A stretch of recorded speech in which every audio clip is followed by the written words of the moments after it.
Breaking news. ఉగ్రవాదంపై పోరులో మీరు ఎలాంటి నిర్ణయం తీసుకున్నా పూర్తి మద్దతిస్తామని మరోసారి ప్రకటించింది అమెరికా. ఈ విషయంలో భారత్కు తమ మద్దతు ఉంటుందని తెలిపింది.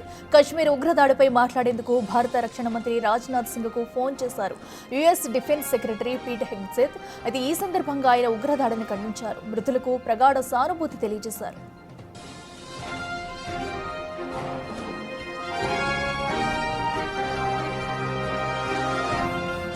అమెరికా భారతదేశంతో సంఘీభావంగా నిలుస్తుందని చెప్పారు. భారతదేశం తనను తాను రక్షించుకునే హక్కుకు అమెరికా ఎప్పుడూ మద్దతిస్తుందని కార్యదర్శి హెగ్సెత్ అన్నారు.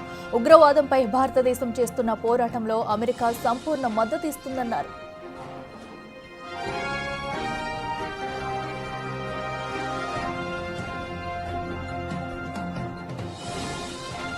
ఈ సందర్భంగా రాజ్నాథ్ సింగ్ పాకిస్తాన్ ఎంతో కాలంగా చేస్తున్న ఆకృత్యాలని పీట్ హెగ్సెత్కు వివరించారు. ఈ విషయాన్ని ఆయన కూడా ధృవీకరించారు. పాకిస్తాన్ ఉగ్రవాద సంస్థలకు మద్దతు ఇవ్వడం, శిక్షణ ఇవ్వడం, నిధులు సమకూర్చే చరిత్ర ఉందని వివరించినట్టు తెలిపారు రాజ్నాథ్.